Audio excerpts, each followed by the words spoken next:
अस्सलाम वालेकुम। आज मैं आप लोगों के साथ शेयर करने लगी हूँ बहुत ही मज़ेदार चिकन पॉट पाई की रेसिपी। बहुत ही मज़ेदार बनता है और बहुत ही आसान रेसिपी है और इसको आपने ज़रूर ट्राई करना है। आई एम श्योर वीकेंड्स वगैरह पे या मिड वीक डिनर वगैरह के तौर पे इसको बनाएं। बहुत क्विक बन जाती है और टेस्ट में बहुत मज़ेदार है। तो जी चलिए चलते हैं कुकिंग की तरफ। तो सबसे पहले आप एक पैन लीजिए, उसमें आप बटर ऐड कर लीजिए। अगर आप ऑयल यूज़ करते हैं आप ऑयल ऐड कर लें। उसके बाद उसमें आपने तकरीबन 500 ग्राम जो है चिकन लेना है और उसको बिल्कुल छोटे छोटे पीसेस में कट कर लेना है। ये देखिए बिल्कुल बारीक पीसेस में मैंने चिकन कट किया है, इसको पैन में डाला है और अब इसको हम सौटे करेंगे। अच्छा, चिकन जो है पहले सबसे अपना पानी छोड़ेगा, इसको थोड़ा सा फ्राई करना है।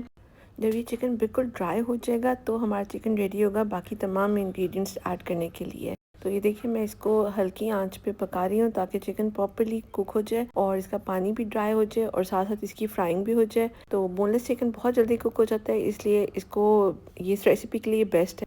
इसके अलावा अगर आप चाहें तो चिकन का कीमा भी यूज़ कर सकते हैं। तो जनाब ये देखिए हमारा चिकन इस टाइम बिल्कुल ड्राई हो चुका था और अब हम इसमें चॉप किए हुए प्याज और उसके बाद इसमें दरमियाने साइज़ की, यानी बहुत बारीक भी नहीं, आपने शिमला मिर्च ऐड करनी है। उसके साथ में मैंने फ्रोज़न वेजिटेबल्स जिसमें बीन्स, पीस और कॉर्न था। इसके अलावा भी अगर आपके पास और भी कोई फ्रेश वेजिटेबल्स हैं जैसे कैबेज वगैरह होता है वो आप इसमें ऐड कर सकते हैं। और भी अगर आपको कुछ और वेजिटेबल्स ऐड करना हो तो ज़रूर ऐड कर लें। अच्छा जी, अब हम इन तमाम चीज़ों को अच्छे से मिक्स कर लेंगे और आपने इसको बहुत ज़्यादा नहीं पकाना क्योंकि हमें वेजिटेबल्स को थोड़ा सा क्रंची रखना है। उसके बाद पे हम इसमें डालेंगे स्पाइसेस। तो स्पाइसेस में मैंने तकरीबन 1.5 टीस्पून जो है वो सॉल्ट ऐड किया है। इसी तरह 1.5 टीस्पून जो है ब्लैक पेपर यानी काली मिर्च ऐड की है और उसके बाद इसमें 1 टीस्पून के करीब पापरिका पाउडर ऐड किया है। अच्छा, ये तमाम इंग्रेडिएंट्स की क्वांटिटी मैं डिस्क्रिप्शन बॉक्स में रेसिपी के साथ लिख दूंगी, आप लोग वहां जाके तमाम इंग्रेडिएंट्स की क्वांटिटी नोट कर सकते हैं। इसके बाद फिर मैंने इसमें 1 टेबलस्पून के करीब जो है सोया सॉस डाला है और अगर आपके पास ऑयस्टर सॉस है तो आप वो भी ऐड कर सकते हैं।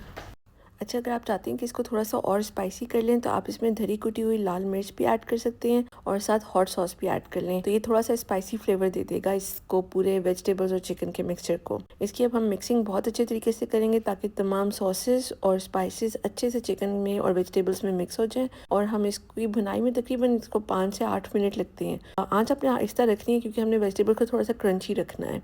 अच्छा जी, ये देखिए हमारे तमाम स्पाइसेस और सॉसेस मिक्स हो चुके हैं चिकन और वेजिटेबल्स के साथ। अब हम इसमें 1 क्यूब डालेंगे चिकन स्टॉक की मैगी की। अच्छा, इस स्टेज पे आप चाहें तो जो मैगी का क्यूब है आप इसको गर्म पानी 1 कप हॉट वाटर में ऐड कर दें और उसको इस मिक्सचर में फिर डाल दें जब वो अच्छे तरीके से डिज़ोल्व हो जाएगा गर्म पानी के अंदर। लेकिन मैं इसको डायरेक्ट ऐड कर रही हूँ या आपकी अपनी मर्जी, आप जिस तरह मर्जी इसको कुक कर सकते हैं। अच्छा, अब हमने इसमें क्रीम डालनी है। क्रीम बड़ा इंपॉर्टेंट इंग्रेडिएंट है इसको अगर आपने क्रीमी फ्लेवर देना है तो। मैंने ये क्रीम तकरीबन 250 ml कुकिंग क्रीम है वो यूज़ कर रही हूँ। आप किसी भी ब्रांड का यूज़ कर सकते हैं, जैसा अगर पाकिस्तान में है तो मिल्क पैक वगैरह का होता है वो जो एक कार्टन मिलता है, आप वो डाल दीजिए। तो ये 250 ml कुकिंग क्रीम है, ये मैंने ऐड की है। इसके अलावा हैवी क्रीम भी आप यूज़ कर सकते हैं, फ्रेश क्रीम भी आप ऐड कर सकते हैं। अब आपने क्रीम को बहुत अच्छे से इसमें मिक्स करना है लेकिन आपने आंच बहुत ऐसा कर देनी है क्योंकि क्रीम जो है बहुत जल्दी थिक कर देती है ग्रेवी को। जो मैं आपको स्टार्ट में बताया था कि चिकन क्यूब जो है वो आप पानी में डाल के रखेंगे, वो इस मकसद के लिए होती है ताकि आपकी ये जो सॉस है ये थिक ना हो। लेकिन मैंने क्योंकि कुकिंग क्रीम ऐड की है, थोड़ी लिक्विडी होती है, इस वजह से मैंने इसको डायरेक्ट चिकन क्यूब को इसमें ऐड कर लिया था। अच्छा, अब हम चलते हैं इसको डिश में किस तरह से आपने स्प्रेड करना है। मैंने एक बड़ा ग्लास की डिश ली है, उसके बाद उसको नीचे से ऑयल से बहुत अच्छे से ग्रीस कर लिया था। फिर मैंने इसमें जो पफ पेस्ट्री शीट्स होती हैं वो अच्छे से स्प्रेड कर दी है, पूरी एक बेस बना दी है और उसके एजेस साइड से खड़े किए हैं ताकि मैं बाद में इनको फोल्ड कर सकूं अच्छे तरीके से टॉप लेयर के साथ। अब आपने तमाम जो चिकन की सॉस और चिकन इसमें ऐड किया उसको एजेस तक बहुत अच्छे से डिश में स्प्रेड कर लेना है। इसको स्प्रेड करने का मकसद ये है कि ताकि जब आप जो भी इसमें से स्लाइस निकालें तो उसमें ये चिकन विद क्रीमी सॉस ज़रूर आए। अच्छा, अब ये सब जब आपने स्प्रेड कर लिया चिकन को प्रॉपर्ली तो आपने अब इसके ऊपर ग्रेटेड चीज़ ऐड करना है। मैंने मोज़रेला चेडर चीज़ मिक्स जो है वो यूज़ कर रही हूँ। आप चाहें तो खाली मोज़रेला चीज़ भी यूज़ कर सकते हैं, उसके अलावा खाली चेडर चीज़ भी आप यूज़ कर सकते हैं। लेकिन ये मिक्स भी बहुत अच्छा लगता है, इसमें ये कि दोनों तरह की चीज़ का फ्लेवर आ जाता है और बहुत मज़े का टेस्ट लगता है। अच्छा, मेरे पास क्योंकि ये जो पफ पेस्ट्री थी वो पूरा एक ब्लॉक नहीं था, मेरे पास छोटे क्यूब से पड़े हुए, तो मैंने इनको इस तरह से डिज़ाइन बना दिया, ऊपर स्प्रेड करके लगा दिया। अगर आपके पास पफ पेस्ट्री शीट का पूरा ब्लॉक है तो आप उसको हाफ में जिस अगर आप स्टोर बॉट यूज़ कर रहे हैं आप उसको हाफ कट करके उसके बाद हाफ की नीचे लेयर बनाएंगे और हाफ की इसी तरह टॉप लेयर बनाएंगे।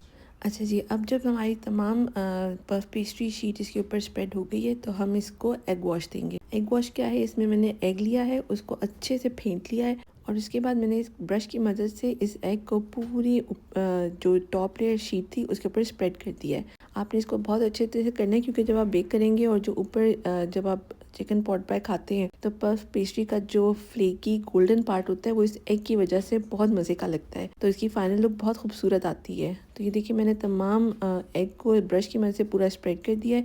इसके बाद मैंने 180 डिग्री पे ओवन रख के इसको बेक किया है तकरीबन 25 मिनट्स। आपने अपने ओवन के हिसाब से इसकी बेकिंग करनी है और इसके बाद आप इसको ठंडा होने के बाद इस तरह से क्यूब्स बना के सर्व कर लें। आई होप आपको आज की रेसिपी पसंद आई होगी। इस रेसिपी को ज़रूर ट्राई करिएगा और मेरे चैनल को ज़रूर सब्सक्राइब करिएगा। इंशाल्लाह नई रेसिपी के साथ जल्दी मिलते हैं। अल्लाह।